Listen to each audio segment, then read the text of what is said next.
और केस के फरीक इकबाल अंसारी ने कहा कि हमें सुप्रीम कोर्ट पर पूरा भरोसा है। इकबाल अंसारी से जब सवाल किया गया कि 5 रुकनी बेंच में कोई भी मुसलमान जज नहीं है तो उन्होंने वाज़े तौर पर कह दिया कि ये सुप्रीम कोर्ट है, यहाँ हिंदू मुस्लिम नहीं बल्कि सच्चाई चलती है।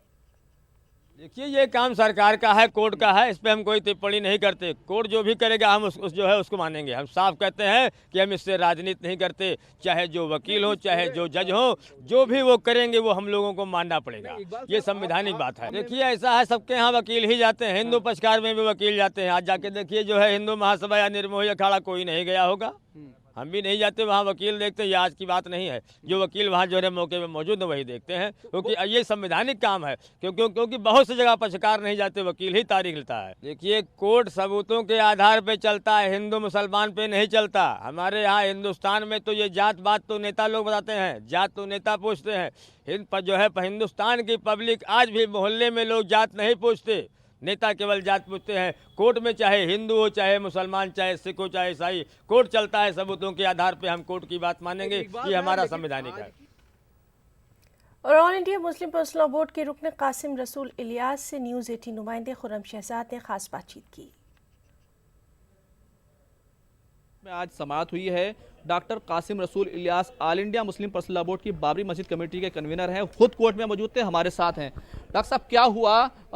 फिर एक तारीख मिल गई है।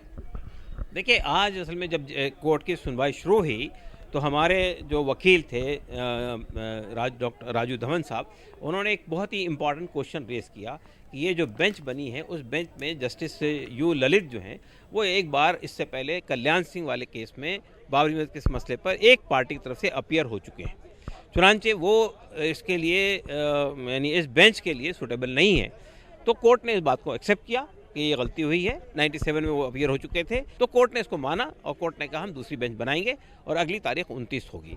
इसके अलावा कोर्ट में ट्रांसलेशन का इशू भी उठा कि जिसमें ये बात कही गई कि भाई ये जो ट्रांसलेशन 42,000 पेजेस का ट्रांसलेशन था, जिसमें से 19,000 पेजेस का तर्जुमा पार्टियों ने करवाया कोर्ट के ऑर्डर की बुनियाद पर।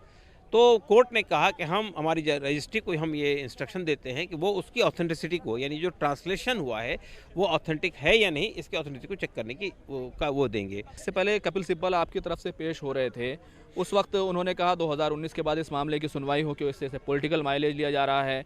अब आपने कहा कि जज ठीक नहीं है। ये जो तासुर पेश करने की कोशिश की जा रही है कि हमारे तरफ से डिले किया जाए, बिल्कुल गलत बात है। इस केस में हमारा पक्ष बहुत मजबूत है, हम डिले करने का कोई सवाल ही पैदा नहीं होता है।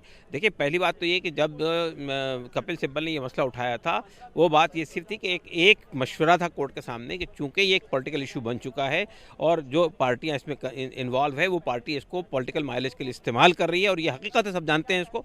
इसलिए अगर कोर्ट संजीदगी से इस सवाल को सुनना चाहता है 2019 के बाद सुना जाए। कोर्ट ने नहीं माना इस बात को, ठीक है, नहीं माना, खत कोई बात नहीं है। आज जो इशू हमने उठाया था वो बिल्कुल पर्टिनेंट इशू था, बहुत रिलेवेंट इशू था। जाहिर है कि जो भी बेंच होनी चाहिए वो बेंच निष्पक्ष होनी चाहिए, उस पर कोई सवाल खड़ा नहीं होना चाहिए।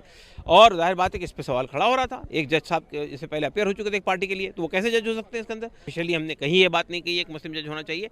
अलबत्ता हमने ये बात कही थी कि अगर इसमें ऐसे जजेस होने चाहिए जो वक्फ से मुताल्लिक़ मामलात से वाक़फ़ियत रखते हों, जो वक्फ एक्ट को जानते हों। चूँकि मस्जिद जो है एक वक्फ की ज़मीन है, उस रेवेन्यू रिकॉर्ड, लैंड रिकॉर्ड, ऐसे जानकार लोगों इस बेंच में होने चाहिए। वो मुसलमान भी हो सकते हैं, गैर मुस्लिम भी हो सकते हैं। हमें कोई एतराज़ नहीं है, ना हमारा कोई मुतालबा है। अभी आप कह रहे थे कि हम क्यों डिले करेंगे और हमारा केस मजबूत है, हालांकि दूसरा फरीक भी ये कहता है कोर्ट में फैसले की बुनियाद टाइटल है, फेथ नहीं है। कि वहाँ मस्जिद मौजूद थी 450 साल से, नमाज हो रही थी उसके अंदर। 22 दिसंबर 1949 की रात में गलत तरीके से उसमें मूर्तियाँ रख दी गई और कोर्ट के रिकॉर्ड के अंदर ये मौजूद है। उस पर जो FIR हुई उसके अंदर ये बात कही गई है कि ये FIR एक हिंदू कांस्टेबल ने दर्ज कराई है, और इसके ऊपर भी जो उस वक्त के जस्टिस वहाँ के कमिश्नर ओगरा साहब थे उनका एफिडेविट मौजूद है। डॉक्टर कासिम रसूल इलियास